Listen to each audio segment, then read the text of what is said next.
My phone buzzed at exactly 11:58 on my 28th birthday. Same message as always. "Sorry, Claire, we've been so busy with Madison's situation. Maybe next year." 2 minutes later, Madison's Instagram story popped up showing her designer purse collection spread across a luxury hotel bed in the Bahamas. While I sat alone with a gas station cupcake, she was living it up on what I later discovered was my inheritance money. This wasn't just favoritism anymore. This was war, and I was about to discover just how deep this betrayal went. Growing up, I always assumed my parents were just naturally drawn to Madison's drama. She was 3 years younger, blonde where I was brunette outgoing, where I was reserved. But sitting in that empty apartment on my birthday, staring at her tropical paradise posts while my own family couldn't even remember to call something clicked. This pattern was too perfect, too consistent to be coincidence. I started thinking back to every major milestone Madison had somehow managed to overshadow. My high school graduation, where I was valedictorian, should have been a proud moment for any parent. Instead, Mom and Dad rushed off halfway through the ceremony because Madison suddenly needed an emergency college tour in another state. She was only 15 then, and somehow her college visit couldn't wait even one day. Then there was my promotion to senior marketing coordinator last year. I had planned a small celebration dinner, nothing fancy, just family at Olive Garden. 2 hours before we were supposed to meet, Dad called frantically explaining that Madison was having a mental health crisis after her boyfriend broke up with her. They needed to drive 3 hours to her apartment immediately. The celebration never happened. My apartment warming party 6 months ago was the final straw I thought I'd already reached. I had saved for 2 years to afford my own place. No roommates, no shared bathrooms. I was so proud. 15 minutes before guests were supposed to arrive, Mom texted that Madison was in emergency surgery and they had to rush to the hospital. I found out later through Madison's Instagram that her emergency surgery was a nose job she'd been planning for months. But tonight, something made me dig deeper. Maybe it was the loneliness. Maybe it was the stark contrast between my gas station cupcake and her 5-star resort. But I found myself scrolling through Madison's social media with new eyes. That's when I noticed something strange about the timing of her posts. Every single family emergency that pulled our parents away from my events corresponded exactly with Madison posting from some fun activity or trip. The day of my graduation, she posted from a spa day. During my promotion dinner crisis, she was at a wine tasting with friends. The night of my apartment warming emergency, she was at a fancy restaurant laughing with her sorority sisters. I grabbed my laptop and started creating a timeline. What I found made my stomach drop. For the past 5 years, every single important event in my life had been sabotaged by a perfectly timed Madison crisis. The pattern was so precise it couldn't be accidental. That's when I remembered something that made everything click into place. Last month, when I was helping Madison move some boxes from her car, her phone screen lit up with a calendar notification. I only glanced at it for a second, but now the memory came flooding back crystal clear. The notification read, "Family Crisis Reminder, Claire's birthday weekend." My hands started shaking as the reality hit me. Madison hadn't just been the golden child getting lucky with timing. She'd been deliberately orchestrating crises to steal attention from my achievements. She'd been sabotaging my relationship with our parents for years, and they had no idea they were being manipulated. I spent the rest of that night going through old family photos, text messages, anything that could confirm what I was beginning to suspect. The evidence was overwhelming once I knew what to look for. Madison's emergencies were always vague, always required immediate parental attention, and always resolved conveniently after my events had passed. But discovering the deliberate sabotage was just the beginning. Something told me this rabbit hole went much deeper than missed birthdays and family dinners. If Madison was capable of this level of manipulation, what else had she been hiding? 2 days after my birthday revelation, I couldn't shake the feeling that Madison's manipulations extended beyond just stealing family time. I kept thinking about her lifestyle compared to mine.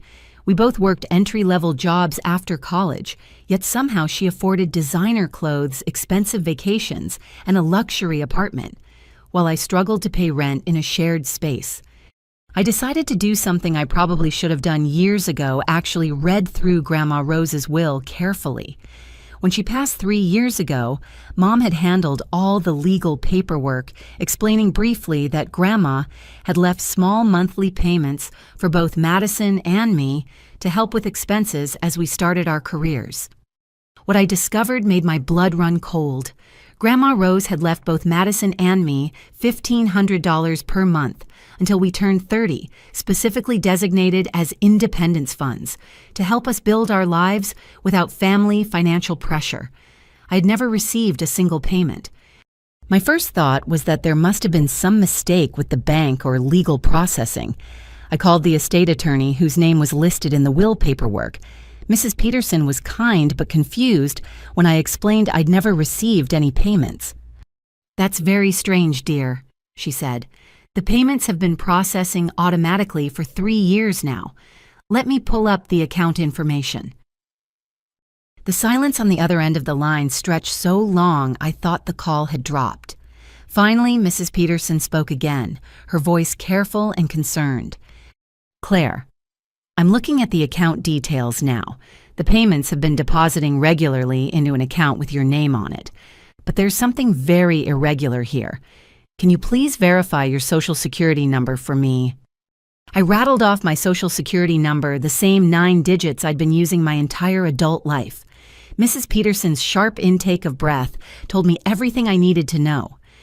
"The account receiving your inheritance payments has your Social Security number and your legal name, but the contact information address and secondary account holder listed is your sister Madison. It appears someone opened this account using your identity, but with her information as the primary contact." The room started spinning. $18,000 per year for 3 years. $54,000 that should have changed my entire life trajectory. Money that would have eliminated my student loans, allowed me to live independently, maybe even helped me buy a car that didn't break down every other month. Mrs. Peterson explained that she would need to file a formal complaint and freeze the account immediately, but the damage was already done.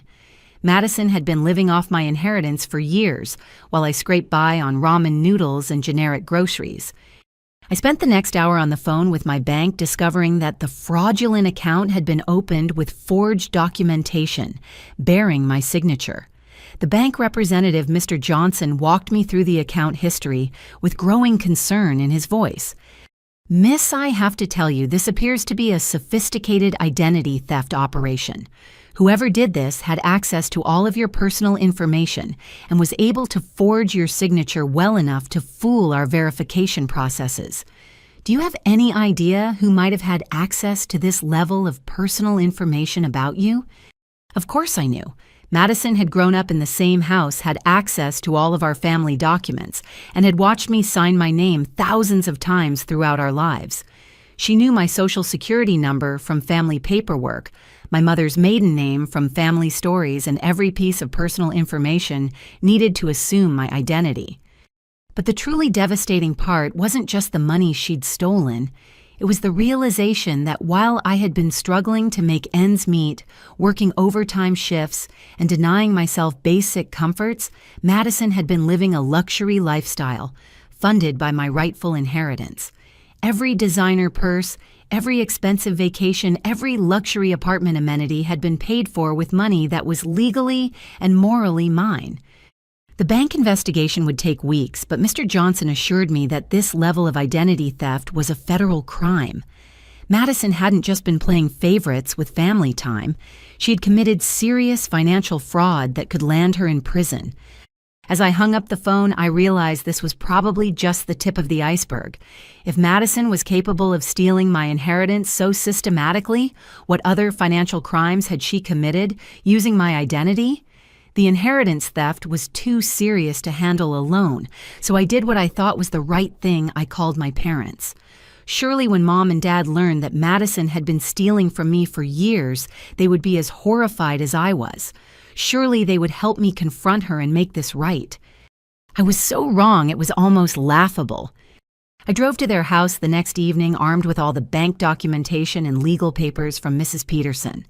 Mom was in the kitchen making her famous pot roast, and Dad was watching the evening news in his recliner. The scene was so normal, so familiar, that for a moment I almost convinced myself this was all a terrible misunderstanding that we could clear up as a family. "Mom, Dad, I need to talk to you both about something serious." I began spreading the papers across their dining room table. I found out Madison has been stealing my inheritance money from Grandma Rose. The reaction I expected was shock, outrage, immediate concern for my well-being. What I got instead was an uncomfortable silence, followed by a look that passed between my parents that I couldn't quite interpret. Finally, Dad cleared his throat. "Claire, sweetheart, maybe you should sit down." That phrase has never in the history of human communication preceded good news. I sat. Mom wiped her hands on her apron and joined us at the table, her expression more resigned than surprised. "Honey, we know about the account situation." The words hit me like a physical blow. You know Madison has been stealing my money and you didn't tell me." "It's not stealing," Dad said carefully.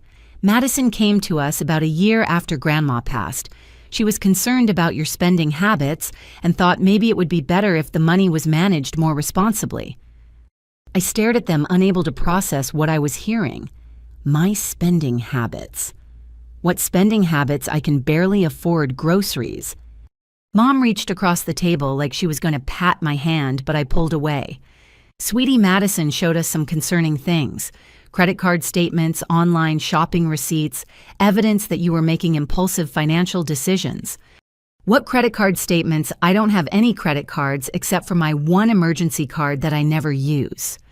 Another look passed between my parents. This time, I recognized it. It was the look they used to share when I was a child and had been caught in a lie they both knew I was telling. "Claire," Dad said gently, "Madison has documentation of several credit accounts in your name with significant balances. She was trying to protect you from making financial mistakes that could ruin your credit." The room started spinning again, but this time it wasn't from shock. It was from rage. Madison hadn't just stolen my money. She had convinced our parents that I was financially irresponsible by showing them evidence of financial irresponsibility that she herself had created using my stolen identity. Stolen. Did it ever occur to either of you to ask me about these supposed spending habits before deciding I couldn't handle my own inheritance? My voice was getting louder, but I didn't care. Mom's face took on that patient expression she used when she thought I was being unreasonable. "Madison was trying to help you, sweetheart. She didn't want to embarrass you by bringing it to your attention directly. She thought it would be kinder to just manage the situation quietly until you got your finances under control." Manage the situation quietly by stealing $54,000. "It's not stealing if it's for your own good," Dad said firmly. "Madison has been using that money responsibly. She's invested some of it, saved some of it, and yes, she's used some for living expenses, but all with the intention of eventually helping you when you're ready to handle money more maturely." I looked at my parents, these people who had raised me, who I thought knew me better than anyone, and realized they had been completely manipulated. Madison had crafted such a convincing narrative about my supposed financial irresponsibility that they genuinely believed they were protecting me by allowing her to steal from me. But the most devastating part was that they were looking at me with pity, like I was the problem that needed to be managed, rather than the victim of a systematic fraud. Have either of you actually looked at my real bank accounts, my actual spending patterns? Do you have any evidence of financial irresponsibility that didn't come directly from Madison? Another silence, another exchanged look. "Madison wouldn't lie about something this serious," Mom said finally. "She loves you, Claire. Everything she's done has been to protect you from yourself." I gathered up my papers and stood to leave. "So let me get this straight. Madison comes to you with supposed evidence that I'm financially irresponsible. You never verify this evidence with me or any independent source. You decide that she should secretly manage my inheritance money for my own good. And when I discover this theft and come to you for support, your response is that I should be grateful for being robbed. That's not fair, Claire, Dad said. We were trying to do what's best for everyone. No, I said, heading for the door. You were doing what's best for Madison, like always. As I drove home, the full scope of Madison's manipulation became clear. She hadn't just stolen my money. She had systematically destroyed my credibility with our parents while positioning herself as my concerned protector. They weren't just complicit in the theft. They had been convinced that the theft was an act of love. But if Madison had been creating fake financial evidence to justify stealing my inheritance, what other lies had she told about me? And what other aspects of my life had she been sabotaging while presenting herself as my caring sister? After that disastrous conversation with my parents, I knew I was completely on my own. If I was going to expose Madison's manipulation, I needed evidence so overwhelming that even my parents couldn't deny the truth. I also needed to know the full extent of the damage she'd caused to my life. The next morning, I called in sick to work and dedicated the entire day to investigating my own financial history. What I discovered was worse than I could have imagined. My first stop was pulling my complete credit report from all 3 major bureaus. I had checked my credit score occasionally through my banking app, and it was decent, though not great. But I had never ordered the full detailed report that showed every account ever opened in my name. The report that came back looked like it belonged to a completely different person. There were 7 credit cards I had never opened, 2 car loans for vehicles I had never owned, and a personal loan for $25,000 that I definitely had never applied for. Every single fraudulent account showed a perfect payment history, which explained why my credit score hadn't been completely destroyed, but the total credit utilization was enormous. Madison had been systematically opening accounts in my name for years, but she had been smart about it. She kept the balances manageable and made payments on time to avoid raising red flags. The accounts were being used actively, though, which meant she was living off credit lines established with my identity while presenting herself as financially successful to everyone around her. I spent hours on the phone with each credit card company, filing fraud reports and requesting detailed transaction histories. The spending patterns told a clear story: expensive clothing stores, high-end restaurants, luxury travel bookings, and premium beauty services. Madison had been funding her entire lifestyle with my credit lines. But the personal loan was the most devastating discovery. $25,000 had been borrowed in my name 18 months ago and used as a down payment on Madison's luxury apartment. She was literally living in a space I was unknowingly paying for while I struggled to afford my shared rental. The paper trail was extensive and damning. Every application showed forged signatures that matched my handwriting style perfectly. Madison had been practicing my signature for years, probably since we were teenagers sharing homework and family documents. As I dug deeper into the fraud investigation, I realized Madison's manipulation extended far beyond financial theft. Each credit application included employment verification, and the contact information listed for my supposed employers was always a phone number that traced back to Madison's various phone lines. She had been impersonating my employers to verify fake employment information. She'd been creating an entire fictional version of my life where I was financially reckless but professionally successful enough to qualify for large credit lines. The level of sophistication was staggering. But the most chilling discovery came when I cross-referenced the dates of these fraudulent account openings with my own life events. Madison had opened the largest credit line just 2 weeks after my college graduation. The personal loan was approved the same month I got my promotion at work. Every time something good happened in my real life, Madison celebrated by stealing my identity to improve her fake life. I also found evidence that went beyond financial fraud. Madison had been intercepting my mail by filing change of address forms that redirected certain types of correspondence to her apartment. Important financial documents, tax forms, and legal notices that should have come to me were being sent to her address instead. She'd also been monitoring my credit actively, which is how she knew exactly how much credit capacity was available in my name at any given time. She had set up account alerts for my real credit cards, so she would know immediately if I started investigating my own financial situation. The level of planning and ongoing maintenance required for this fraud scheme was mind-boggling. Madison had essentially been living a double life, where she was both herself and a fictional version of me that existed only on financial paperwork. By the end of that day, I had documented evidence of identity theft, credit fraud, forgery, mail fraud, and wire fraud. Madison hadn't just been playing family favorites. She had been committing multiple felonies that could land her in federal prison for decades. But I still had the feeling I was only seeing part of the picture. If Madison was capable of this level of systematic fraud, what else had she been doing to sabotage my life while building her own success? After discovering the full scope of Madison's financial crimes, I made a decision that felt both terrifying and liberating: complete radio silence. No explanations, no confrontations, no dramatic announcements. I simply disappeared from their lives without a single word of warning. I blocked every family member on every platform I could think of. Phone numbers, social media accounts, email addresses, even their Netflix sharing access got cut off. I changed my own phone number and didn't give the new one to anyone who might pass it along. I deactivated my Facebook, Instagram, and Twitter accounts entirely, creating new private profiles under a slightly different name that none of them could find. The silence was immediate and absolute. For the first week, it felt like holding my breath underwater.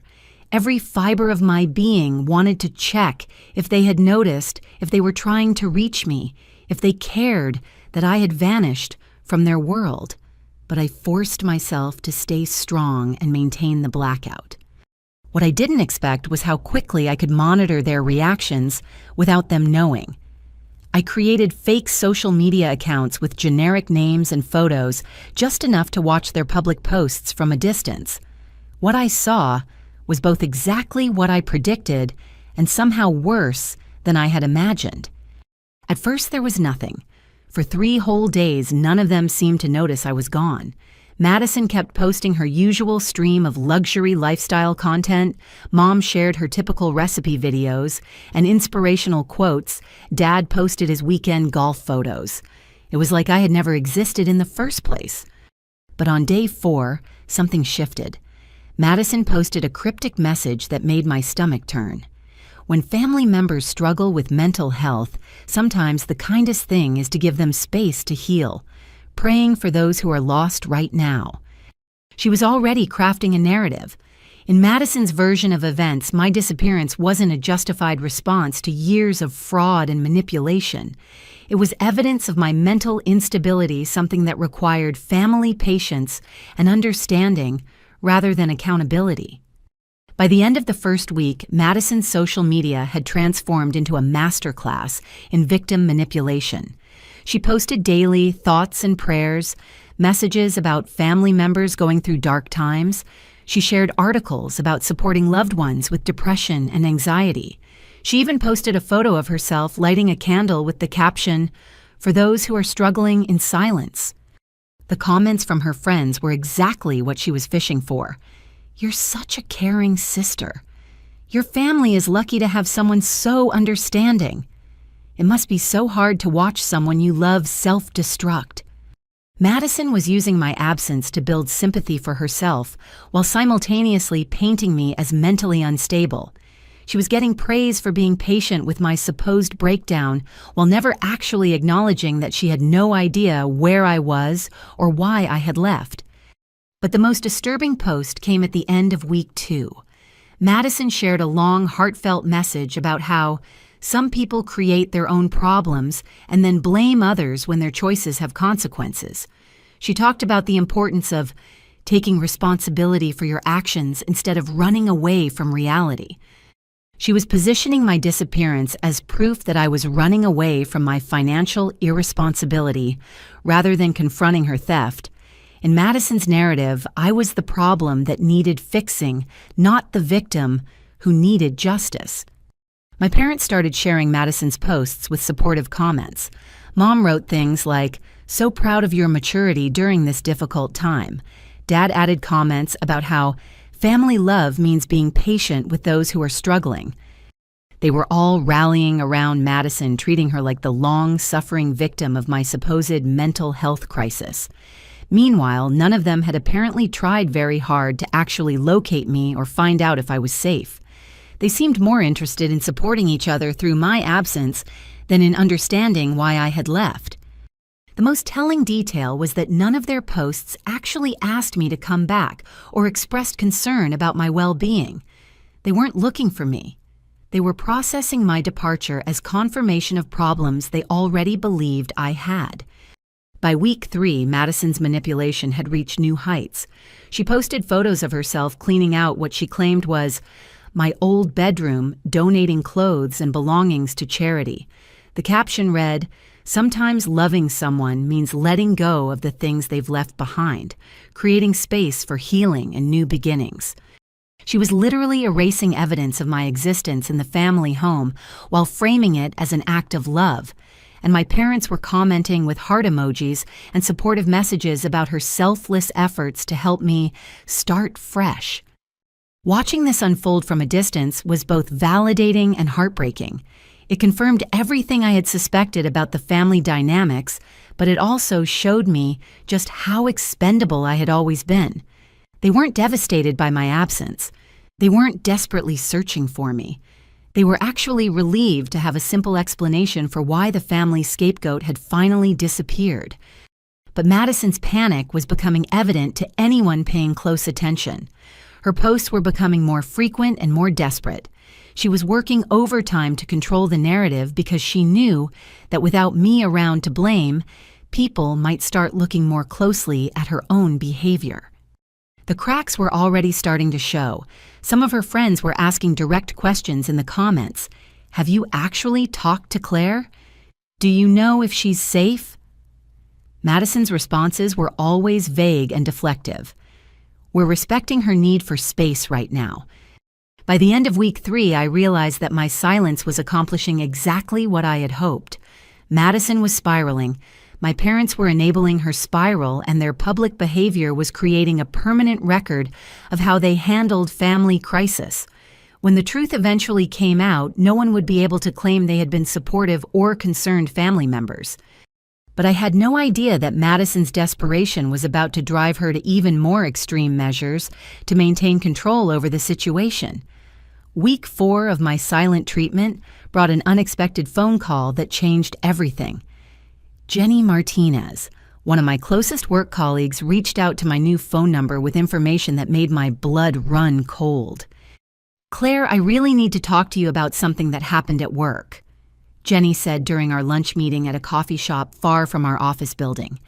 "I wasn't sure if I should say anything, but with everything going on with your family's situation, I think you need to know."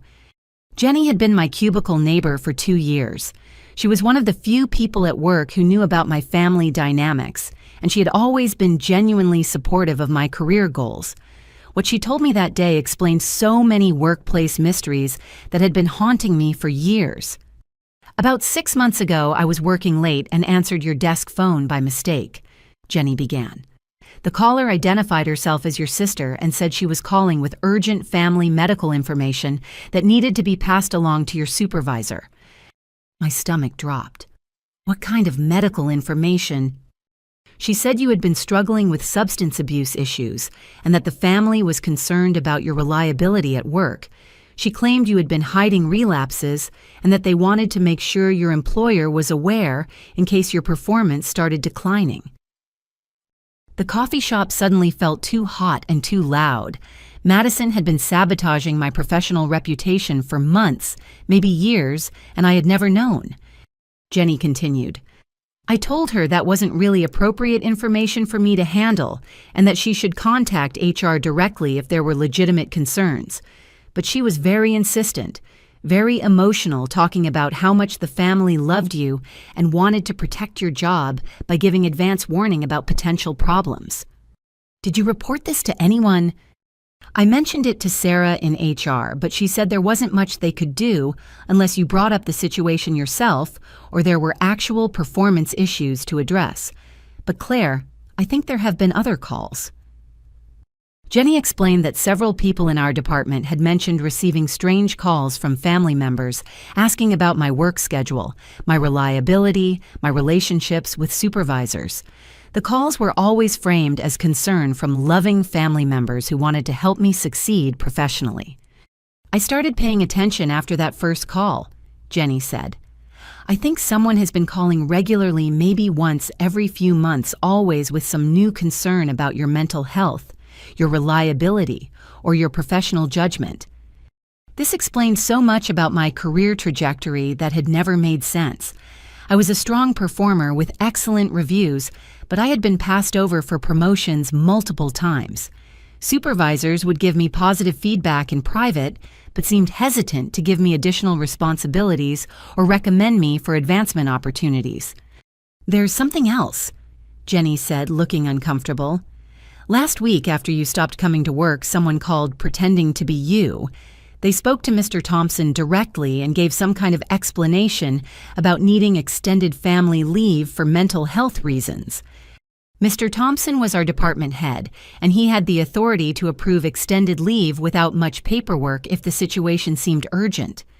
Madison had called my workplace, impersonated me, and essentially quit my job on my behalf. Did Thompson believe it was really me? He seemed to. The caller knew details about your recent projects and mentioned specific conversations you'd had with him about workload concerns. It was convincing enough that he approved immediate family medical leave and told everyone not to contact you during your recovery period. Madison had been methodically destroying my professional reputation for years, feeding my supervisors carefully crafted concerns that made me look unreliable and emotionally unstable. Every missed promotion, every hesitation from management, every sense I had that people were treating me differently than my performance warranted, it all traced back to Madison's interference.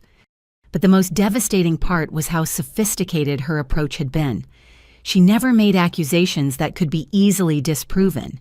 Instead, she planted seeds of doubt that grew over time, making supervisors unconsciously hesitant to trust me with important responsibilities. Jenny, I need you to know that none of those calls were legitimate. Madison has been systematically sabotaging my career while stealing my identity for financial fraud. I've been gathering evidence, and this is just one more piece of a much larger pattern. Jenny's eyes widened as I explained the inheritance theft, the credit fraud, and the family manipulation. By the end of our conversation, she was furious on my behalf and eager to help me document the workplace sabotage. I can get you names and dates of everyone who received those calls, she offered, and I can connect you with people in other departments who might have had similar experiences. Over the next few days, Jenny helped me piece together a timeline of Madison's workplace interference that stretched back nearly 3 years. She had been calling my office regularly sometimes, pretending to be me, sometimes pretending to be a concerned family member, always with the goal of undermining my professional credibility. The pattern was eerily similar to her financial fraud. Madison would research my work projects and gather enough legitimate information to sound credible, then use that information to plant doubts about my reliability and judgment. She had told my supervisors I was struggling with anxiety, depression, family stress, financial problems, and substance abuse. She had created a narrative where I was barely holding my life together and could not be trusted with important responsibilities or advancement opportunities. But just like with the family manipulation, Madison had been careful never to cross lines that would trigger formal investigations. She presented herself as a loving sister, trying to help rather than someone actively sabotaging my career. The realization that Madison had been systematically destroying both my family relationships and my professional opportunities left me feeling completely violated. She hadn't just been stealing my money. She had been stealing my future one carefully planned phone call at a time. But it also gave me another crucial piece of evidence for the growing case against her. Madison's workplace interference could be documented through phone records and witness testimony, adding multiple counts of fraud and impersonation to her growing list of crimes. As I prepared to dig even deeper into Madison's web of lies, I realized that her desperation to control my professional reputation probably meant there were other areas of my life she had been manipulating without my knowledge. The workplace revelations made me paranoid about what other aspects of my life Madison might have been controlling without my knowledge. That paranoia turned out to be completely justified when I went for what should have been a routine doctor's appointment. I had been avoiding medical care for months because money was tight, but a persistent cough finally forced me to visit Dr. Kim's office for what I hoped would be a quick prescription for antibiotics. Instead, I found myself in the middle of another devastating discovery about Madison's fraud. "I'm sorry, Miss Claire, but there seems to be a problem with your insurance," the receptionist Carol said after typing my information into their computer system. "Our system shows that your coverage was terminated 6 months ago." This was impossible. I had been paying premiums automatically through payroll deduction for 3 years. My insurance was supposed to be active until at least the end of the year. "Can you double-check that I've been paying premiums regularly through my employer?" Carol spent several minutes clicking through screens before giving me a confused look. "Actually, this is very strange. Our records show that you've been using your insurance regularly over the past 6 months, but for services you never received here. And the coverage shows as both active and terminated depending on which screen I'm looking at." She printed out a detailed insurance activity report that made my blood run cold. According to my insurance company's records, I had been receiving extensive medical services for the past 18 months that I had never actually received. Dermatology appointments, cosmetic procedures, luxury spa treatments, even expensive dental work all billed to my insurance under my name and social security number. "This shows you had a nose job 3 months ago," Carol said, clearly confused, as she looked at my obviously unaltered nose, "and laser hair removal treatments every month for the past year." Madison's emergency surgery that had disrupted my apartment warming party wasn't just cosmetic surgery.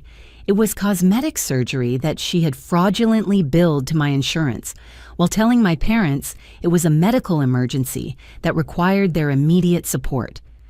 I spent the rest of that afternoon on the phone with my insurance company uncovering a systematic scheme that was even more sophisticated than the credit fraud. Madison had somehow gained access to my insurance account and had been using my coverage for expensive treatments while simultaneously working to remove me as the primary beneficiary. The insurance representative, Mrs. Patterson, walked me through months of fraudulent claims with growing concern in her voice. "Miss, I have to tell you, this appears to be a very sophisticated insurance fraud operation. Someone has been using your insurance information while also filing paperwork to gradually transfer your coverage to another individual." Madison had been slowly but systematically transferring my health insurance benefits to herself. She started by adding herself as an emergency contact with access to account information, then gradually escalated her access levels until she could file claims and make coverage changes.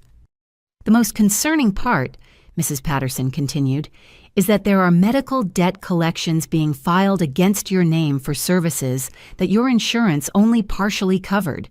You currently owe about $12,000 in medical debt for treatments you apparently never received." Madison hadn't just been stealing my insurance coverage. She had been leaving me responsible for the bills from her luxury medical treatments. Every cosmetic procedure, every spa treatment, every expensive dermatology appointment had been partially billed to my insurance and partially billed to me personally. But the cruelest part of the scheme was that Madison had timed the insurance termination to coincide with my extended absence from work. She knew that when I eventually tried to use my insurance again, I would discover both the fraud and the debt at the same time when I was least financially equipped to deal with either problem. The medical debt was already affecting my credit score, adding another layer to the financial damage Madison had inflicted on my life. She had essentially trapped me in a cycle where I couldn't afford medical care because I was being held responsible for medical care I had never received. Mrs. Patterson explained that resolving insurance fraud cases typically took months and required extensive documentation and investigation. In the meantime, I would be responsible for paying out of pocket for any medical care I actually needed, while fighting to clear debt for medical care I had never received. However, she added, the documentation of this fraud is very clear. Whoever did this left extensive paper trails and electronic records. This isn't a case where we'll have trouble proving fraud occurred. The evidence is overwhelming. I requested copies of every fraudulent claim, every forged authorization, and every account change Madison had made. The paper trail was indeed extensive and damning.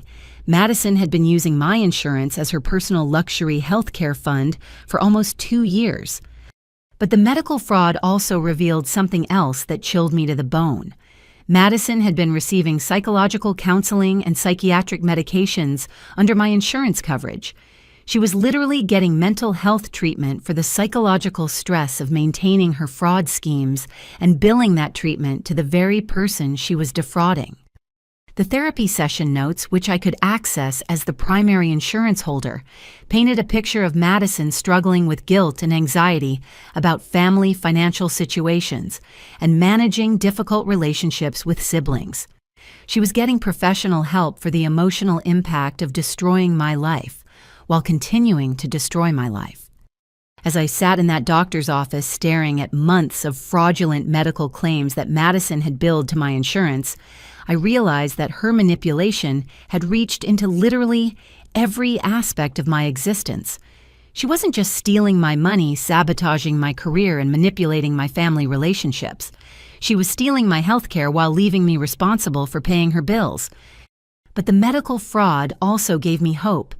Healthcare fraud is a federal crime that leaves extensive paper trails and involves multiple institutional victims. Insurance companies take fraud very seriously and have entire departments dedicated to investigation and prosecution. Madison's greed had finally led her to commit crimes that couldn't be explained away as family misunderstandings or sister miscommunications. She had defrauded major corporations in ways that would trigger serious legal consequences regardless of our family dynamics. 6 weeks into my silent treatment, I realized I needed to retrieve some personal belongings from my childhood bedroom at my parents' house. Important documents, family photos that belonged to me, and sentimental items that I couldn't replace were still sitting in that house with people who had proven they couldn't be trusted. I waited until I knew both parents would be at work and Madison would be busy with her Tuesday morning yoga class, a routine she had maintained religiously for years, according to her social media posts. I still had my key to the house, and I figured a quick 20-minute retrieval mission would be simple and drama-free. What I found when I opened the door to my old bedroom nearly brought me to my knees. The room was completely empty, not just cleaned out, but stripped down to bare walls and carpet. Every piece of furniture, every decoration, every personal item I had accumulated over 28 years of life was gone. It looked like a room that had never been occupied. I stood in that empty doorway for several minutes trying to process what I was seeing. Madison hadn't just taken a few things or reorganized the space. She had systematically removed every trace of my existence from the family home. My first thought was that maybe my parents had converted the room for another purpose and stored my belongings somewhere else in the house. I spent an hour searching every closet, every storage area, every possible space where boxes of my things might have been moved. Nothing. Absolutely nothing remained of the life I had built in that house over nearly 3 decades. I called my neighbor, Mrs. Rodriguez, who had lived next door for 15 years and always kept a friendly eye on neighborhood activities. What she told me explained everything and broke my heart simultaneously. "Oh, honey, I wondered about all those trips to Goodwill," Mrs. Rodriguez said. "Your sister has been making donations every few days for the past month. Always said she was helping you declutter and start fresh. I thought it was sweet how much time she was spending helping you organize your things." Madison had been systematically selling or donating everything I owned while telling the neighbors it was a collaborative effort to help me start fresh. She had spent weeks carefully removing every trace of my existence from the family home while presenting it to everyone as an act of sisterly love. Did she take everything, even personal papers and family photos? She was very careful about it, Mrs. Rodriguez said. Always had boxes and bags, never just threw things away. She said you wanted to make sure everything went to people who could really use it. The violation felt even deeper than the financial fraud. Madison had stolen my money and my credit, but those were abstract things that could eventually be restored. She had stolen physical pieces of my history that could never be replaced. I drove to the closest Goodwill location and asked to speak with a manager about recent donations. The manager, Mr. Peterson, was sympathetic but couldn't help much. "We get donations all day, every day," he explained.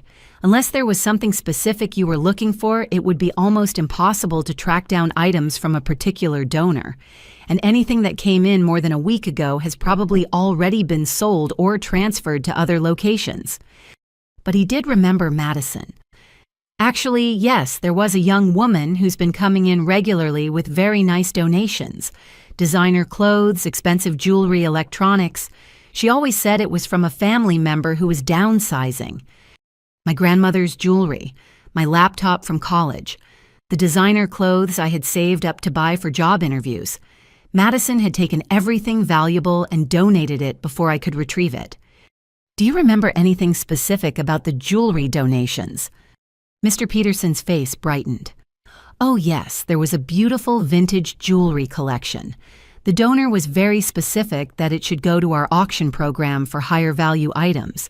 She said it belonged to her grandmother, and she wanted to make sure it raised good money for our programs. My grandmother's jewelry collection, which was supposed to come to me according to her will, had been donated to Goodwill's auction program.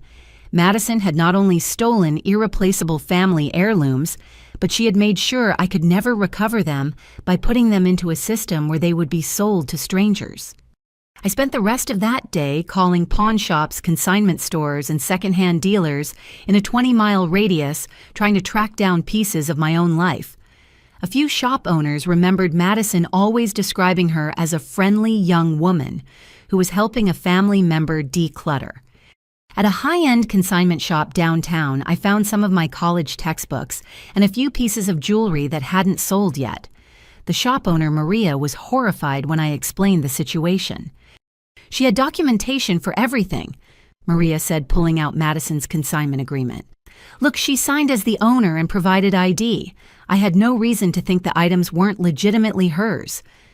The consignment agreement showed Madison's name and signature, but listed my childhood address as her residence. She had been using our family home as proof of ownership for my possessions while systematically selling everything I had worked to acquire over the years. Maria let me repurchase my own belongings at cost, but most of my things had already been sold to customers who had no idea they were buying stolen property. The cruelest part was that Madison had been making money from this theft. The consignment shop records showed that she had earned over $3,000 selling my clothes, jewelry, and electronics. She wasn't just erasing my presence from the family home, she was profiting from the erasure. As I drove home with the few items I had been able to recover, I realized that Madison's theft had extended beyond money and credit into the realm of emotional terrorism. She had deliberately destroyed irreplaceable pieces of my personal history, knowing that these violations could never be fully undone. But she had also made another critical mistake. Property theft, especially when it involves forged documentation and fraudulent consignment agreements, creates paper trails and institutional records that would be crucial for building a criminal case. Madison's greed and cruelty had driven her to commit crimes that went far beyond financial fraud into the realm of emotional destruction that no court would view sympathetically. 2 months into my silent treatment, I received a phone call that revealed another layer of Madison's systematic isolation campaign. My cousin Emma, who I had been close to throughout childhood, somehow tracked down my new phone number with devastating news. "Claire, I am so confused and hurt right now," Emma said, her voice thick with tears. "I tried to reach out to you 100 times about my wedding, and Madison finally told me you said you want nothing to do with our family anymore." Emma was getting married in 2 weeks in a beautiful destination ceremony in Napa Valley. We had talked about her engagement months earlier, and she had mentioned wanting me to play a special role in the wedding. I had been looking forward to celebrating with her, but I had never received any invitation or communication about wedding plans. Emma, I never received any wedding invitation. I didn't even know you had set a date. The silence on the other end of the phone stretched so long I thought the call had dropped. When Emma spoke again, her voice was shaking. Claire, I sent you the save the date 8 months ago. I mailed the official invitation to your parents' house 4 months ago. I called, I texted, I even tried messaging you on social media. When I never heard back, I was heartbroken.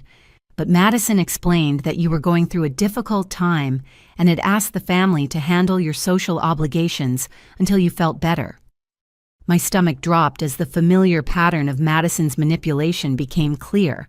She had intercepted Emma's wedding communications and had been managing Emma's expectations about my participation while never telling me anything about the wedding. Emma, what exactly did Madison tell you about my situation? She said you were struggling with some personal issues and had asked her to handle family communications for a while. She said you felt overwhelmed by social obligations and needed space to focus on getting your life together.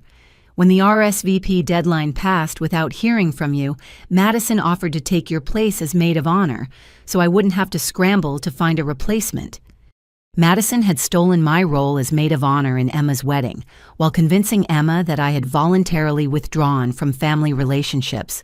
She had positioned herself as the supportive family member, stepping in to help while painting me as unreliable and emotionally unstable. Did Madison show you any actual communication from me, saying I didn't want to participate?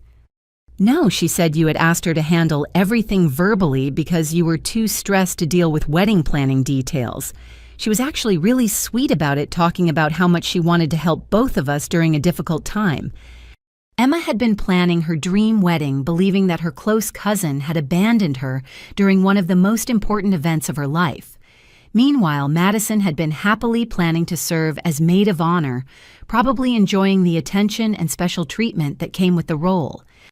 Emma Madison has been systematically lying to our entire family and stealing my identity for financial fraud. I never asked her to handle any communications, and I definitely never said I didn't want to participate in your wedding. I spent the next hour explaining the full scope of Madison's manipulation and fraud to Emma, who was horrified and furious on my behalf. Oh my God, Claire, the wedding is in 2 weeks. Madison has been involved in all the planning. She's organized the bachelorette party. She's in all the photos from the bridal showers. How do I even fix this? The practical complications were overwhelming, but the emotional damage was even worse. Emma had spent months believing I didn't care about her happiness, while I had spent months wondering why my extended family had stopped including me in important family events. There's something else you should know, Emma said quietly. Madison has been telling everyone at family gatherings that you're going through a mental health crisis and that the family is trying to give you space to recover. Everyone thinks you're having some kind of breakdown, and that's why you've been absent from family events. Madison had been using my absence from one family event to justify my absence from all family events, creating a snowball effect where my isolation from the family appeared to be my own choice, rather than the result of her systematic interference. She's been posting on social media about family members who need prayers and support during difficult times. Everyone assumes she's talking about you, and they've all been praising her for being such a caring sister. The wedding revelation made me realize that Madison's manipulation extended far beyond our immediate family into our entire extended family network. She had been managing my relationships with cousins, aunts, uncles, and family friends, always positioning herself as my caring representative while ensuring that I was gradually excluded from every important family moment. Emma wanted to immediately uninvite Madison from the wedding and restore my role as maid of honor, but the practical complications made that impossible. Madison had been involved in planning for months. She was financially committed to expensive bridesmaid expenses, and changing plans 2 weeks before the wedding would create chaos for everyone involved. I can't undo the damage Madison has caused to your wedding, I told Emma, but I can make sure she never gets the chance to manipulate another family event. Emma agreed to help me document Madison's wedding manipulation and to serve as a witness to her systematic interference in family relationships. She also promised to gradually share the truth with other family members who had been told I was having a mental health crisis. "I'm so sorry I believed her," Emma said, "but she was so convincing and she seemed genuinely concerned about your well-being. She had explanations for everything and always positioned herself as trying to help." The wedding manipulation was perhaps the most emotionally devastating of Madison's schemes because it had cost me relationships with family members who genuinely cared about me. Unlike my parents, who had chosen to believe Madison's lies about my financial irresponsibility, Emma and other extended family members had been completely innocent victims of Madison's deception. But it also gave me hope. Emma's horror at discovering the truth meant that other family members would likely react the same way once they learned they had been manipulated. Madison's web of lies was becoming too complex to maintain, and the truth was starting to leak out despite her best efforts to control the narrative. As I hung up the phone with Emma, I realized that Madison's desperation to maintain control over my family relationships was probably driving her to take even more extreme measures. Her manipulation was becoming more elaborate and harder to sustain, which meant she was probably making mistakes that would eventually expose everything. 3 months into my investigation, I decided it was time to organize all of my evidence and begin building a formal legal case against Madison.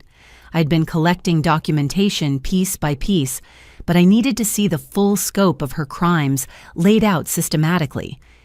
I made an appointment with Patricia Williams, a criminal defense attorney who specialized in white-collar crimes and identity theft cases. Her office was downtown in a gleaming high-rise, and I felt intimidated walking in with my boxes of evidence. But Patricia immediately put me at ease with her professional but warm demeanor. I've seen a lot of identity theft cases over the years, but usually they involve strangers or distant acquaintances, Patricia said as I began explaining my situation. Family-based identity theft is unfortunately more common than people realize, but it's often more devastating because of the emotional manipulation involved. As I walked Patricia through my evidence, her expressions grew increasingly serious. She took detailed notes and asked clarifying questions about timelines, documentation, and potential witnesses. "Claire, what you're describing isn't just financial fraud," she said after reviewing my inheritance theft documentation. "This is a sophisticated criminal enterprise involving multiple federal crimes. The fact that your sister has maintained this operation for years while manipulating family relationships shows a level of premeditation that courts take very seriously." But what Patricia discovered as we organized my evidence was even more damning than I had realized. Hidden in the pile of legal documents I had collected from various fraud investigations was paperwork I had never seen before. "When did you sign this power of attorney document?" Patricia asked, holding up an official-looking legal form. "I've never seen that document before in my life." Patricia's face grew grim as she examined the paperwork more closely. "This gives your sister broad legal authority over your finances and medical decisions during emergency situations. According to this document, you granted her power of attorney 18 months ago. The signature on the power of attorney looked exactly like my handwriting, but I had absolutely no memory of signing any such document." Patricia compared it to legitimate signatures I had provided and shook her head. "This is an extremely sophisticated forgery. Whoever did this had extensive practice copying your signature and access to legal document templates. They also had enough personal information about you to make this document look completely legitimate." The forged power of attorney explained how Madison had been able to access so many of my accounts and make financial decisions on my behalf. Banks and institutions that might have questioned her authority to act on my behalf would have accepted this legal document as proof of her legitimacy. "There's something else," Patricia said, continuing to sort through the legal paperwork. "This document wasn't just forged, it was officially notarized. Do you recognize this notary's name or signature?" I looked at the notary signature and felt the blood drain from my face. "That's my sister's college roommate, Jessica Walsh. She became a notary public about 2 years ago. Patricia nodded grimly. So your sister had access to someone who could officially authenticate forged documents. This shows conspiracy to commit fraud involving multiple individuals. As Patricia continued examining my evidence, she found more forged documents that I hadn't even known existed. Madison had created an entire portfolio of legal paperwork that gave her broad authority over my affairs, while making her actions appear completely legitimate to any institution that required documentation. Claire, I need you to understand the seriousness of what we're looking at here, Patricia said.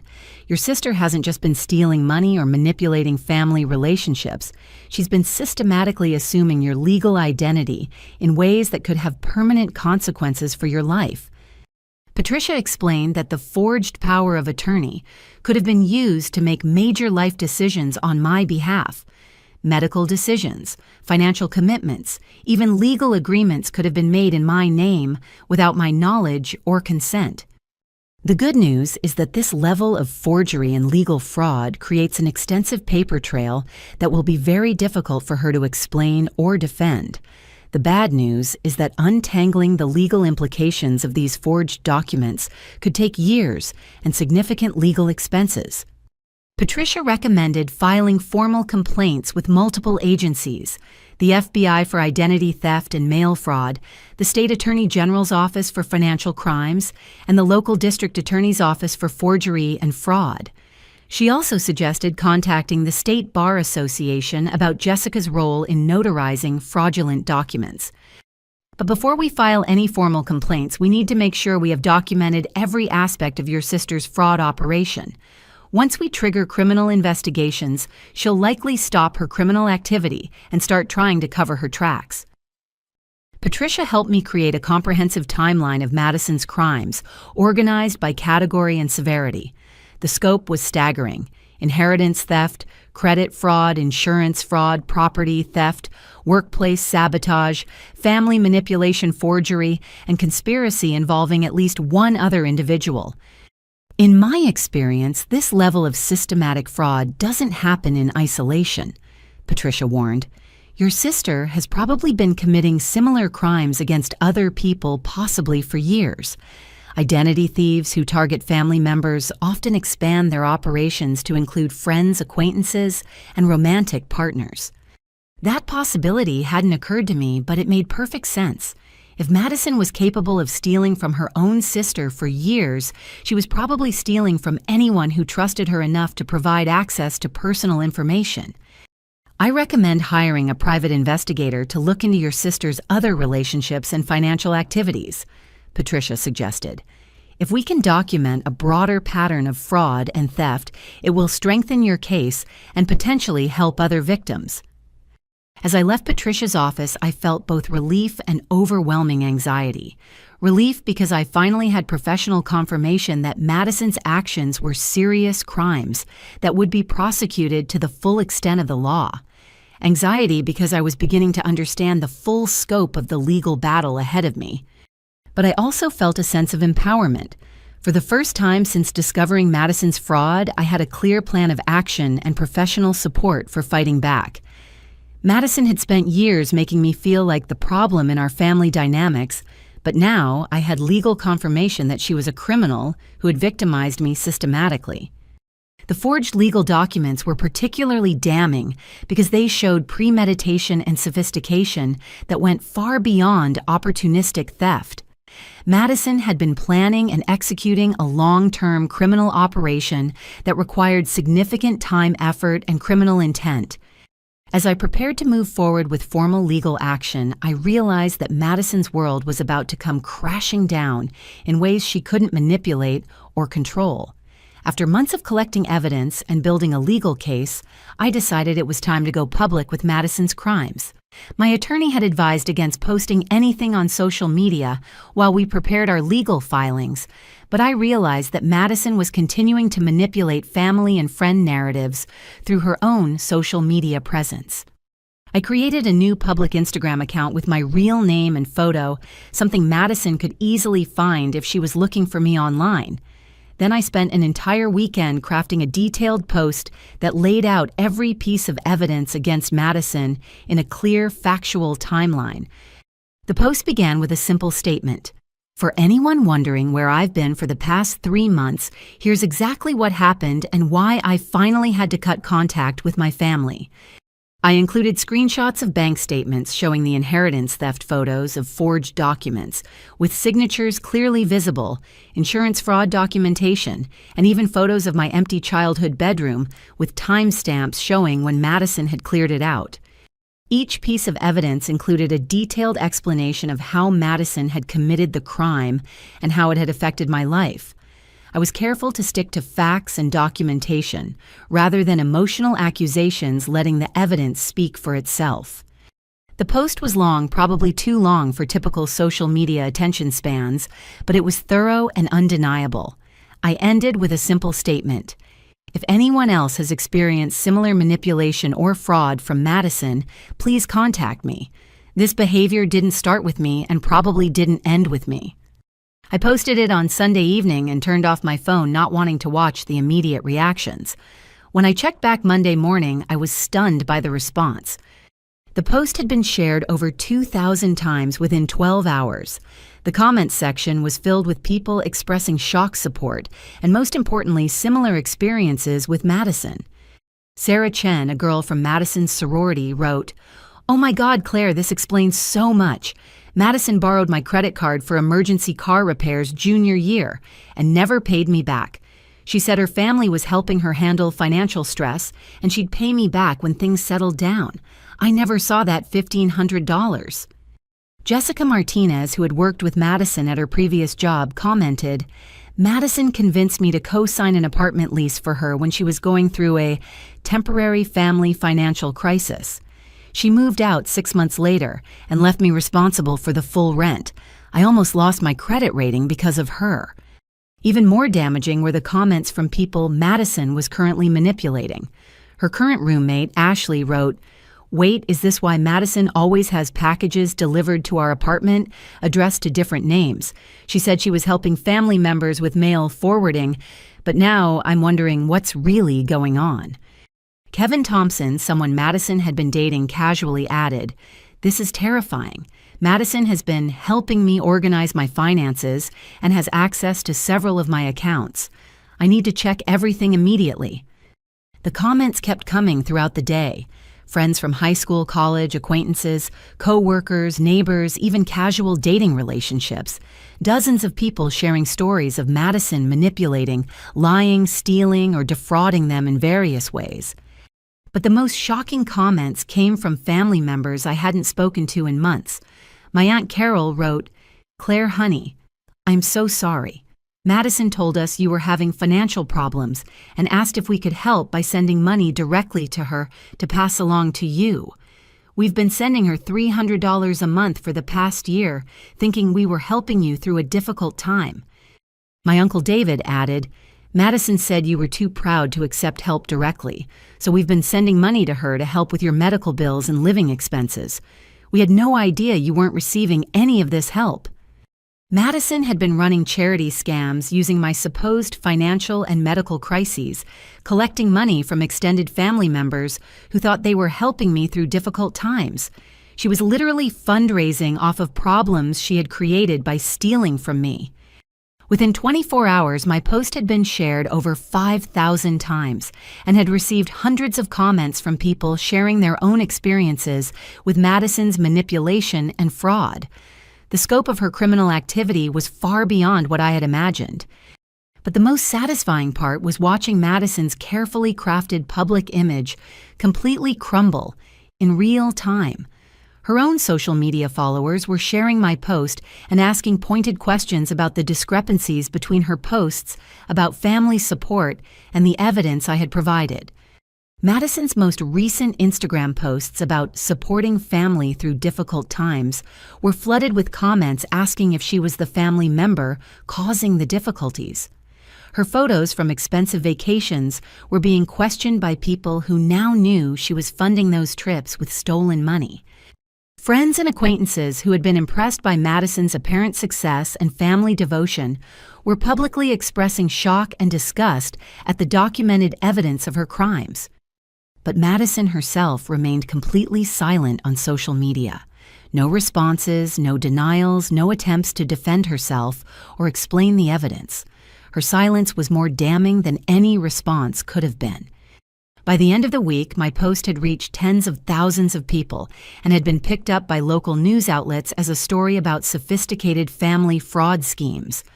Madison's name was being mentioned in news articles and shared across social media platforms as an example of how family members can commit serious financial crimes. The viral spread of the evidence meant that Madison couldn't control the narrative anymore. She couldn't explain away the documentation or manipulate people's perceptions when they could see bank records, forged documents, and witness testimony with their own eyes.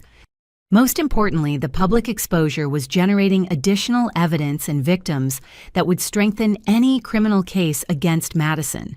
People were coming forward with documentation of their own losses and sharing information about Madison's methods that I never would have discovered otherwise. The social media expose had accomplished exactly what I hoped. It had completely destroyed Madison's ability to manipulate public perception while generating overwhelming evidence of her systematic criminal behavior. Within 48 hours of my social media post going viral, Madison's professional life began to collapse just as dramatically as her personal reputation. Her employer, Pinnacle Marketing Solutions, apparently had a social media monitoring system that flagged when employee names appeared in viral content. The first sign of corporate trouble came when several people commenting on my post identified themselves as Pinnacle employees who recognized Madison's name and were shocked by the allegations. Their comments created a direct link between my fraud documentation and Madison's workplace, making it impossible for her employer to ignore the situation. Janet Rodriguez, who identified herself as working in Pinnacle's HR department, left a comment that made my heart race. If these allegations are true, we need to investigate immediately. We take employee fraud very seriously, especially when it involves identity theft and document forgery. But the corporate investigation revealed problems that went far beyond Madison's personal crimes. According to several Pinnacle employees who reached out to me directly, Madison had been using company resources to facilitate her fraud schemes for years. Tom Mitchell, an IT specialist at Pinnacle, contacted me through private message with devastating information. I manage our computer systems and noticed unusual activity on Madison's work accounts. She's been using company computers to access banking websites, create documents, and even make phone calls that aren't related to her job responsibilities. The IT investigation showed that Madison had been using her work computer to research my personal information, access my accounts, and create forged documents during company time. She had essentially been running her identity theft operation from her office while being paid by her employer. "There's something else," Tom continued. "Madison has been using our company letterhead and official contact information to impersonate legitimate businesses. We found emails she sent to banks and insurance companies identifying herself as representing our company when she was actually trying to access your accounts." Madison had been impersonating her own employer to add legitimacy to her fraud attempts. Banks and institutions were more likely to provide account information to someone calling from a registered business number and providing official company letterhead. Sarah Kim, a marketing coordinator who worked closely with Madison, provided even more damaging information. Madison convinced several of us to help her with what she called family emergency phone calls. She said her sister was going through a mental health crisis and couldn't handle business calls herself, so we helped her contact banks and insurance companies to check on account status for family planning purposes. Madison had manipulated her coworkers into unknowingly participating in her fraud schemes. She had convinced them they were helping with a family crisis when they were actually helping her commit federal crimes. The scope of corporate resource misuse was staggering. Madison had used company phones, computers, printers, internet access, and even employee assistance to facilitate identity theft and financial fraud. She had also forged company documents and misrepresented her employer in communications with financial institutions. Within a week of the viral post, Pinnacle's internal investigation had uncovered enough evidence to terminate Madison immediately and refer her case to law enforcement. The company's legal department was reportedly considering pressing charges for theft of corporate resources and unauthorized use of company identity. But the corporate consequences extended beyond just losing her job. Madison's termination was noted in her employment record as terminated for cause following investigation of criminal activity. This notation would make it nearly impossible for her to find employment in marketing or any field requiring background checks. Jennifer Walsh, Pinnacle's HR director, contacted me directly to provide information for potential criminal proceedings. We want to cooperate fully with any legal action against Madison. Her misuse of company resources and misrepresentation of our business has created potential liability issues for our company. Pinnacle also discovered that Madison had been stealing from her employer in more traditional ways. She had been padding her expense reports, claiming reimbursement for personal purchases, and even using the company credit card for expenses that were actually part of her fraud schemes against me. She claimed thousands of dollars in business expenses that were actually used to fund her identity theft operation, Jennifer explained. Printing costs for forged documents, phone bills for calling your accounts, even travel expenses for trips to banks and legal offices were all billed to our company as legitimate business expenses. The corporate investigation provided crucial documentation for criminal proceedings against Madison. Her employer's evidence showed clear intent to commit fraud, sophisticated planning, and willingness to involve innocent third parties in criminal activity. Most importantly, the corporate consequences meant that Madison could no longer fund her lifestyle or legal defense through her job. She was facing criminal charges while unemployed with damaged professional credentials and with her primary source of income eliminated. The speed with which Madison's professional life collapsed showed how extensively her crimes had infiltrated every aspect of her existence. She hadn't just been stealing from me as a side activity. She had built her entire adult life around systematic fraud that required constant maintenance and escalation. As news of Madison's termination spread through her professional network, more evidence emerged of workplace-related fraud and manipulation that strengthened the growing criminal case against her. The viral social media exposure and corporate investigation had been devastating for Madison. But the real turning point came when federal investigators contacted my parents as part of the expanding identity theft case. Agent Maria Santos from the FBI's Financial Crimes Division called my parents directly not to arrest them, but to inform them that they had been identified as potential witnesses and unknowing accomplices in a federal fraud investigation. Mom called me for the first time in 4 months, her voice shaking with fear and confusion. "Claire, honey, there's an FBI agent here asking questions about financial transactions and legal documents that we apparently signed but don't remember signing. Can you please come over and help us understand what's happening?" I almost hung up on her. After months of being treated like the problem family member, the idea of rushing over to help them navigate the consequences of their enabling behavior felt ridiculous. But Agent Santos had specifically requested my presence as the primary victim, so I drove to my childhood home for what would be the most devastating family confrontation of my life. Agent Santos was a professional, no-nonsense woman in her 40s who immediately took control of the situation. She had boxes of evidence and a timeline that was even more comprehensive than my own documentation. "Mr. and Mrs. Patterson, I need to walk you through some financial transactions that occurred over the past 3 years, using your names, signatures, and personal information," Agent Santos began. "We have reason to believe you may have been victims of the same fraud scheme that targeted your daughter Claire." The agent showed them bank transfer authorizations, loan applications, and legal documents that bore their signatures, but that they had no memory of signing. Madison had been forging their signatures as well as mine, using their identities to facilitate her fraud schemes. This loan application for $25,000 was signed with your authorization as co-signers. Agent Santos explained, showing Dad a document with his signature. Do you remember applying for this loan or agreeing to guarantee your daughter Madison's debt? Dad stared at the document with growing horror. I've never seen this paperwork before in my life. That looks like my signature, but I absolutely did not sign this. Mom examined her own forged signature on several financial documents, her face growing pale as she realized the extent of Madison's manipulation.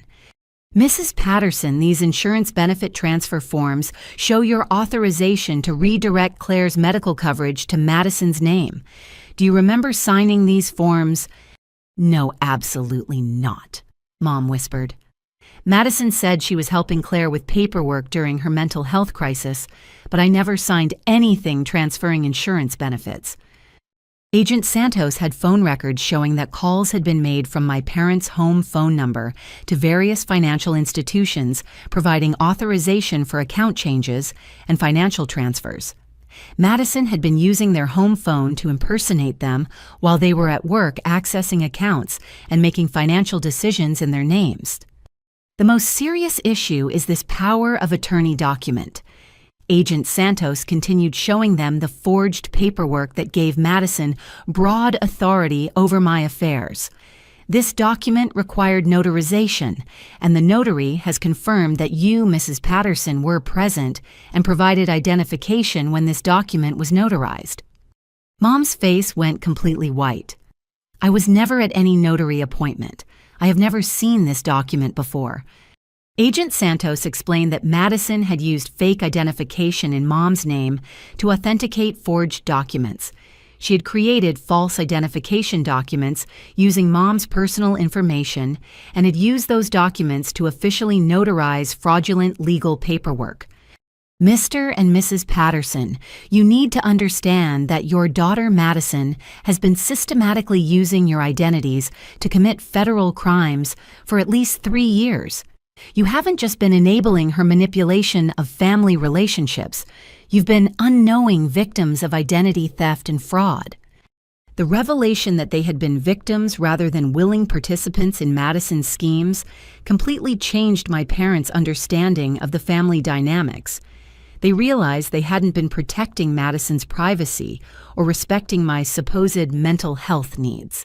They had been manipulated into participating in federal crimes. Dad broke down completely when Agent Santos showed him evidence that Madison had used his identity to open credit accounts and take out loans that he was legally responsible for paying. His credit rating had been damaged by accounts he never knew existed. We thought we were protecting Claire from financial irresponsibility, he sobbed. Madison showed us evidence that Claire was making poor financial decisions, and we believed her because we wanted to help both of our daughters. Mom was devastated by the realization that the evidence of my supposed financial irresponsibility had been created by Madison using stolen identity and forged documents. Every credit card statement, every financial document Madison showed us as proof of Claire's problems was actually evidence of Madison's crimes. She said, finally understanding the full scope of the manipulation. Agent Santos explained that their cooperation would be essential for prosecuting Madison successfully, but that they would likely not face criminal charges themselves since they had been victims rather than willing participants. However, you need to understand that untangling the financial damage Madison has caused to your family will require years of legal work and significant financial costs. She hasn't just stolen money. She's created complex legal liabilities that affect all of you. As Agent Santos packed up her evidence to leave, she turned to my parents with a serious expression. Mr. and Mrs. Patterson, based on our investigation, your daughter Madison is facing multiple federal charges that could result in decades in prison. The sophistication and duration of her fraud schemes, combined with the number of victims involved, make this a very serious case. For the first time in my adult life, my parents saw me as the victim rather than the problem. But their awakening to Madison's manipulation had come at a devastating cost to all of us. 8 months after my initial discovery of Madison's inheritance theft, we were finally approaching some kind of resolution. Madison was facing federal charges and had agreed to a plea bargain that included full financial restitution and cooperation with ongoing investigations into her broader fraud schemes. The legal process had been exhausting and expensive, but my attorney, Patricia Williams, had been excellent at navigating the complex financial recovery procedures. Insurance companies, banks, and even Madison's former employer were contributing to restitution funds that would eventually restore most of my financial losses. But the most unexpected development came when Madison herself reached out through her attorney, requesting a family meeting. She claimed she wanted to make amends and provide information that could help with everyone's financial recovery. Against my better judgment and on Patricia's advice that Madison might have information relevant to other aspects of the case, I agreed to meet with Madison, my parents, and both attorneys in Patricia's office. I hadn't seen Madison in over 8 months, and she looked completely different. The polished, confident sister I remembered had been replaced by someone who looked exhausted, defeated, and genuinely remorseful. "Claire, I know I don't deserve forgiveness, and I'm not asking for it." Madison began, her voice barely above a whisper. "But I need you to know that everything I did started as a way to help our family, and it spiraled completely out of control." What Madison revealed in that conference room was another shocking layer to an already devastating story. She explained that her initial theft of my inheritance money wasn't just greed or favoritism. It was an attempt to cover up Dad's gambling addiction that had put the family in serious financial danger. 3 years ago, Dad owed $47,000 to various gambling debts, and he was getting threatened by collectors. Madison said, looking directly at Dad. Mom didn't know about any of it, and Dad was terrified of losing the house and destroying the family financially. Dad's face confirmed what Madison was saying. He'd been hiding a serious gambling problem that had escalated to dangerous debt levels, with loan sharks and illegal gambling operations. Madison came to me when she found out about the debt. Dad admitted, his voice heavy with shame. She offered to help by temporarily managing Claire's inheritance money to pay off the gambling debts and get me into treatment programs. Madison's revelation explained the sophisticated financial schemes and the involvement of other people in her fraud operation. She hadn't been stealing my money to fund a luxury lifestyle. She'd been stealing it to cover Dad's gambling debts while enabling his addiction and hiding the family financial crisis from Mom and me. But Dad's gambling problem didn't stop, Madison continued. Even after I paid off his initial debts, he kept gambling and creating new problems. I kept having to find more money to cover new debts, and that's when I started opening credit accounts and taking loans in everyone's names. The identity theft, the forged documents, the workplace fraud, all of it had escalated from Madison's initial attempt to secretly solve Dad's gambling addiction without destroying the family. I convinced myself that I was protecting everyone by handling the crisis quietly, Madison said. But every time I thought I had solved the problem, Dad would create new gambling debts that required more extreme solutions. Mom was horrified to learn that both her daughters and her husband had been living with this enormous secret for years, while she remained completely unaware of the family's financial danger. "Why didn't anyone tell me what was happening?" she asked, tears streaming down her face. "Because I was ashamed," Dad said, "and because Madison convinced me that we could handle it without devastating you and Claire." Madison's attorney, Robert Chen, had encouraged this revelation because it established mitigating circumstances that might reduce her federal sentencing. Family crisis intervention, even when handled criminally, was viewed more sympathetically than pure greed-based fraud. But Madison's confession also opened new avenues for financial recovery. Dad's gambling addiction was covered under family insurance policies that included provisions for addiction-related financial damage. The insurance recovery could help offset some of the restitution requirements. "There's something else," Madison said, looking directly at me. "I kept detailed records of every transaction because I always intended to pay back everything I took. I have documentation that will help recover money from Dad's gambling debts and insurance claims that could actually leave you better off financially than you were before any of this started. Madison had been maintaining parallel financial records that tracked both her theft and Dad's gambling-related losses. Her obsessive documentation of the family financial crisis would actually help maximize our recovery through insurance claims and gambling addiction recovery programs. Over the next several weeks, Madison's cooperation with investigators led to the recovery of assets we didn't even know existed. Her detailed records helped track down money that Dad had lost to gambling operations that were themselves under federal investigation. Madison's documentation is actually helping us recover funds from organized gambling operations that are being prosecuted separately, Patricia explained. Her records are providing evidence that's helping investigators trace money through criminal gambling networks. The family reconciliation process was complicated and painful, but it was happening gradually as we all worked together to untangle the financial and legal mess that Madison's actions had created. Dad entered treatment for gambling addiction and began making amends for his role in enabling Madison's crimes. Mom started family counseling to process her feelings about being kept in the dark about massive family problems. Madison was facing 18 months in federal prison, followed by 5 years of supervised probation, but her cooperation and restitution efforts had significantly reduced her potential sentence. More importantly, her genuine remorse and detailed confession had finally given us the truth about why our family had been so dysfunctional for years.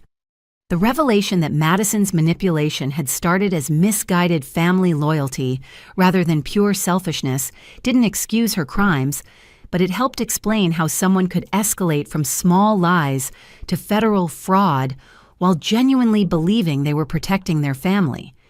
As we worked through the complex process of financial recovery and family healing, I realized that Madison's confession had finally given us the foundation for building honest relationships based on truth rather than manipulation and secrets.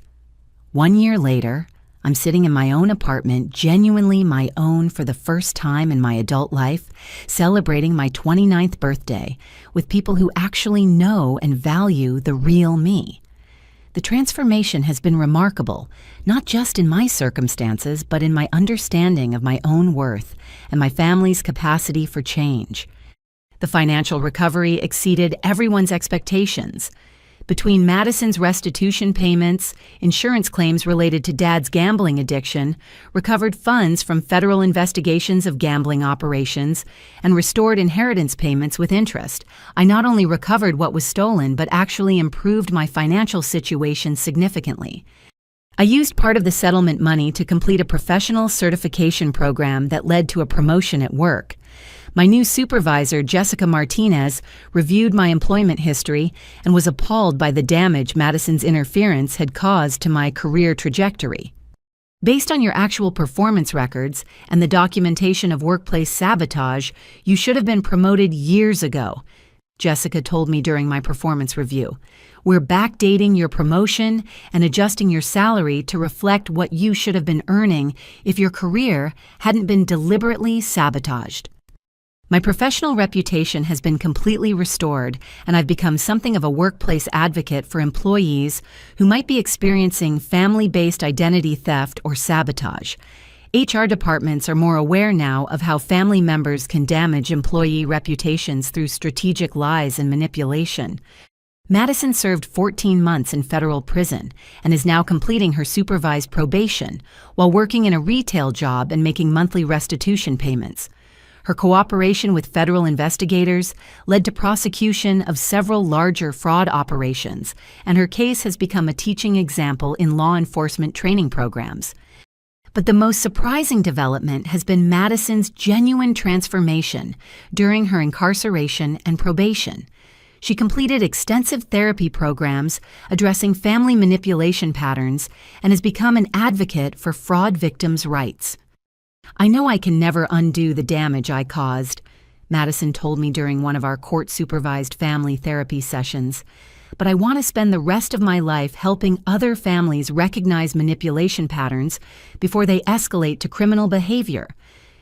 Madison now speaks at community programs about family financial abuse and works with nonprofit organizations that help identity theft victims navigate recovery processes.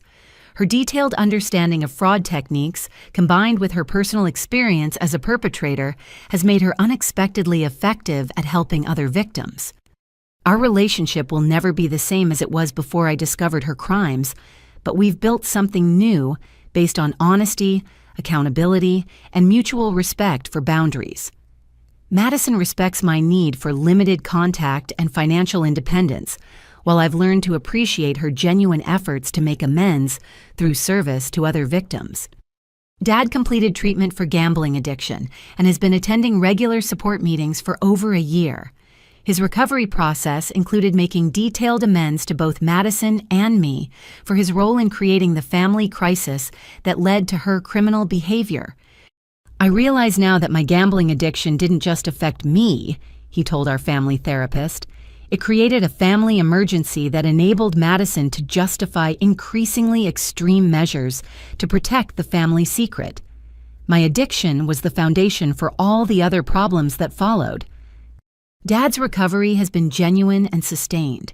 He's become active in gambling addiction support networks and has been helpful to other families dealing with addiction-related financial crises. His openness about his problems has actually strengthened his relationship with Mom and created space for more honest family communication. Mom has been the most changed by this whole experience. Learning that she had been completely unaware of massive family problems for years forced her to confront her own role in family communication patterns that enabled secrets and manipulation. "I realize now that I was so focused on keeping peace in the family that I ignored signs that things weren't actually peaceful."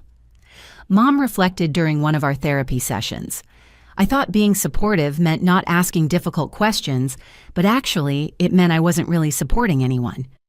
Mom now maintains individual relationships with both Madison and me, respecting our different needs and communication styles, rather than trying to force family harmony that ignores real problems and differences. The family therapy process has been challenging but productive. We've learned to communicate directly about problems rather than managing each other's emotions through manipulation or secrets. We've established clear financial boundaries and transparency requirements that prevent anyone from making major financial decisions affecting other family members without explicit consent. Most importantly, we've all learned to recognize manipulation tactics and to address them directly rather than enabling them for the sake of family harmony. My extended family relationships have also been restored and strengthened. Emma and I are closer now than we were before the wedding situation, and she's become one of my strongest advocates for healthy family communication. Watching your family work through this crisis honestly has actually helped me improve communication in my own marriage, Emma told me recently. "I've learned to address problems directly rather than avoiding conflict and hoping things will improve on their own." The social media exposure led to connections with other family fraud victims that have become lasting friendships. We've created an informal support network for people navigating identity theft recovery and family reconciliation processes. As I sat reflecting on this incredible year of transformation, I realized that Madison's crimes, as devastating as they were, had actually forced our entire family to confront dysfunction patterns that had been undermining all our relationships for decades. The crisis had given us the opportunity to build something better, based on honesty, accountability, and genuine respect for each other's autonomy and dignity. My birthday celebration this year included work colleagues who respect my professional abilities, friends who know my actual personality, rather than Madison's manipulated version of me, and family members who've proven their commitment to honest relationships. As I blew out the candles on my birthday cake surrounded by people who truly know and support me, I realized that discovering Madison's betrayal had been the most painful and most liberating experience of my life. Sometimes the people who hurt us the most accidentally give us the greatest gift of all the opportunity to discover our own strength and to build authentic relationships based on truth rather than manipulation. For anyone who might be reading this and recognizing similar patterns in your own family relationships, I want you to know that you deserve better than manipulation disguised as love. You deserve relationships based on honesty, respect, and genuine care for your well-being. Have you ever felt like the problem family member when you were actually the victim of systematic manipulation? I'd love to hear your stories and experiences in the comments below. Please like this video if it resonated with you. Subscribe for more stories about overcoming family manipulation, and share this with anyone who might need to hear that they're not alone in these experiences. Thank you for listening to my story and for being part of a community that supports truth and healing over manipulation and secrets. I hope my experience can help others recognize that sometimes walking away from toxic family dynamics is the most loving thing you can do for everyone involved.